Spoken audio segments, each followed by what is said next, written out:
A shocking moment caught on tape, caught on camera, filmed, in theory, in tears. AOC, after Ilhan Omar is removed from Congress, according to Congress breaking news. But we have even greater, more shocking breaking news here. And I don't know how to tell you guys this, but should we expect Pam Bondi to tender her resignation, draft a letter excusing herself, resigning as Attorney General? And it's been a whirlwind today. But this just seems to be the general consensus. Glenn Beck says Pam Bondi should resign not because of a cover-up, but for incompetence. Not only is there a minute missing from the Epstein cell video, but it wasn't even the right camera angle. And according to some reports, it wasn't even the right jail cell. What the DOJ gave us was a partial view of the facility, which just misses Epstein's cell. And we've known for years there wasn't a working camera on his cell. So why release this video? And why not tell us there's a video glitch in advance of the release? This isn't about whether Epstein killed himself or not. What matters more is real transparency and justice. But instead, what we got was absolute incompetence in the Attorney General's office. And I don't know if you guys recall, Dan Bongino, he said that, the video was going to be released and there was going to be an edited version and an unedited version. It seems like all we got was the edited version. Credibility suicide. Made that mistake yesterday of letting you guys know about the political suicide that had happened, but not everybody picked up on that message. And perhaps maybe this video, there may be outrage, assuming that Ilhan Omar, AOC, or Pam Bondi would be deported, but no one ever said that. Regardless, whoever told Trump this was the path is an evil genius. World's most tone-deaf response. Listen. Sure. Your memo and release yesterday on Jeffrey Epstein, it left some lingering mysteries. One of the biggest ones is whether he ever worked for a American or foreign intelligence agency. The former labor secretary, who was Miami U.S. Attorney Alex Costa, he allegedly said that he did work for an intelligence agency. So could you resolve whether or not he did? And also, could you say why there was a minute missing from the jailhouse tape on the minute stuff? Yeah, sure. Hey, Pam, could I just interrupt for 1 second? Are you still talking about Jeffrey Epstein? This guy's been talked about for years. You're asking, we have Texas, we have this, we have all of the things. And are people still talking about this guy, this creep? That is unbelievable. Do you want to waste the time, and do you feel like answering? I don't mind answering. I mean, I can't believe you're asking a question on Epstein at a time like this, where we're having some of the greatest success and also tragedy with what happened in Texas. It just seems like a desecration, but you go ahead. And so basically what President Trump just did there was told Pam Bondi to shut the fuck up and let him speak. But Pam Bondi says she had no problem answering the question. However, President Trump carried on about far more important matters, for instance, flooding in Texas, which apparently there's flooding in New Mexico now. And I can only wonder, is that going to be labeled President Trump's fault also? Not really sure. We'll have to wait and see. Is this a tone-deaf response? Is this the beginning of pretty much every woman within the Trump administration being put out? First, it was Tulsi Gabbard. Now Pam Bondi. Who's next? Caroline Leavitt? Alina Habba? Journalist Nick Bryant explains why the federal government actively covers up the Jeffrey Epstein case. Meanwhile, Megyn Kelly, either Pam Bondi knew she was about to embarrass some of Trump's most loyal surrogates out there and did that willingly, or she didn't take the time to make sure what was in those binders. I'm going to predict her days are numbered. Kind of an attorney general would pretend she's giving new information to some of the president's most loyal advocates in the press, buying ink by the barrel. What So either Pam Bondi knew she was about to embarrass some of his most loyal surrogates out there and did that willingly, or she didn't take the time to make sure what was in those binders. She was too lazy to actually figure out none of this is new.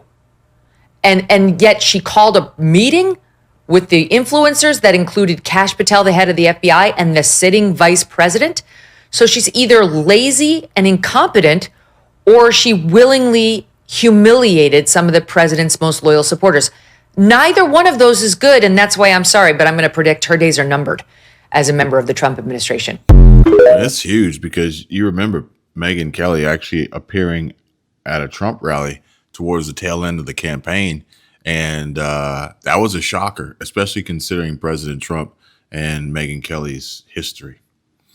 Attorney General Pam Bondi posts today the Supreme Court stopped lawless lower courts from restricting President Trump's authority over federal personnel. Another Supreme Court victory thanks to the Justice Department attorneys. Now federal agencies can become more efficient than ever before. And essentially what that means is more cuts to these government federal agencies under President Trump's discretion. And obviously he's already catching fire for NWS and NOAA.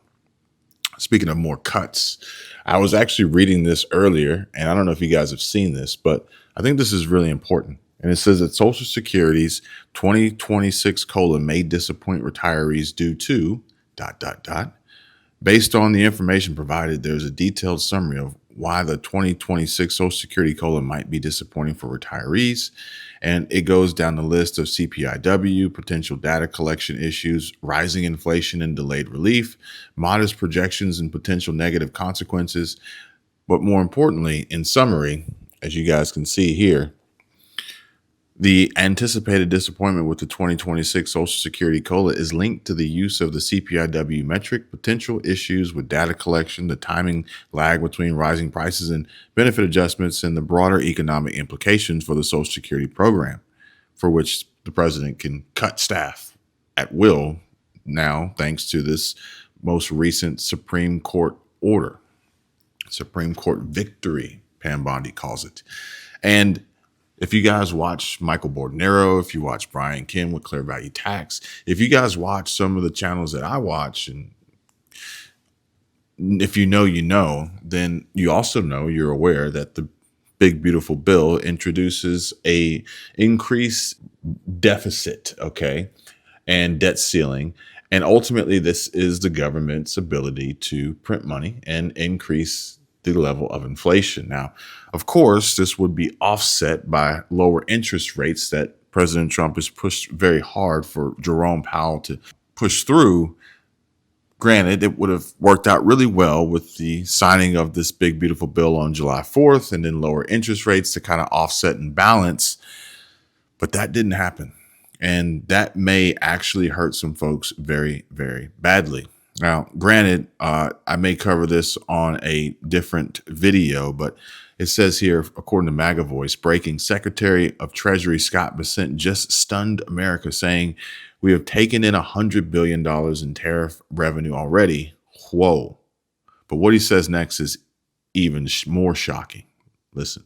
We've taken in about $100 billion in tariff income thus far this year, and that's with the tariff, the major tariff not having started till the second quarter.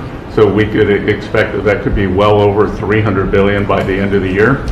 We don't agree with CBO scoring, but for those who do, the CBO scored tariff income over the next 10 years at $2.8 trillion, which we think is probably low. We've taken in about... So there's that, folks. And I don't have it in front of me, but I did just read another comment today of someone, a longtime channel subscriber, having called Chapter and getting amazing and wonderful news yet again. So if you or anyone you know would like to save money on their healthcare and Medicare, make sure you give Chapter a call, 270-467-2426. And Insurrection Barbie says that the administration needs to take Megyn Kelly up on this. Sit down with her for 2 hours and answer her questions honestly. That's the way forward. This is not going to go away. Too much was said by Pam Bondi and Kash Patel. I'm a supporter of the president, but this is not going well. And they need a shift in strategy. And I really think what needs to happen is I volunteer to do it because I am not conspiratorial, but I totally understand the Epstein case very well and why people have questions about it. I'll sit down with all three of them. Give me Bondi, Patel, and Bongino for 2 hours. Nothing, no holds barred. I can ask anything. And then the audience can see whether they're truth tellers. And I care about them. I don't know Pam as well, but though I know Pam, I don't dislike Pam. I really don't. We go back years at Fox News. Dan is the only one who I consider an actual personal friend. But the audience knows that, and I hope is coloring, that in on assessing my own bias on this. But this is why you have to sort of keep some distance between yourself and the administration, even when they're your friends. You have to be able to report honestly on them and to call out bullshit when you think you smell it. And I think I smell it, and I'm nowhere near dog poop playground. So I think it's coming from Washington, D.C. Freaking smell it. You can taste it. I mean, granted, I think it would be a huge disappointment if it even went down. I think it would just be another staged event. You guys do know who is funding Megyn Kelly's show and her podcast, right? If you know, you know, folks. And yeah, I'll just leave it at that. Shift in strategy, absolutely. And the sooner the better, because Elon Musk confirmed that releasing the Epstein files will be a top priority for the America Party. And I can see this really, really catching hold and gaining some traction, potentially creating challenges for MAGA Republicans with the introduction of the America Party. We'll have to see how that plays out and where that goes, if anywhere. However, Benny Johnson perfectly said, we care if our country is run by a predator cult. Do you? Do you? And better yet, going back to what Megyn Kelly said, does anyone like Pam Bondi? I mean, she says she does. She says, or at least it's not that she doesn't like her. But does anybody actually like Pam Bondi? Patrick Bet Davis says not releasing the Epstein files was the biggest fumble of the Trump administration, and his cabinet must do better. And if the election were held today, would you vote for President Trump again? And I hate to say it, Tuesday, July 8, 2025, I don't think the answer would be a unanimous yes. Meanwhile, you've got Blair White here who says, just get over the Epstein stuff, guys. Like how you got over COVID, how you got over 9/11, the Iraq war, MK Ultra, your presidents worshiping Moloch in the woods, etc., etc. But one of Trump's loudest cheerleaders and biggest supporters here, Laura Loomer, says, looks like the America Party is going to run on the issue of Jeffrey Epstein ahead of the 2026 midterms.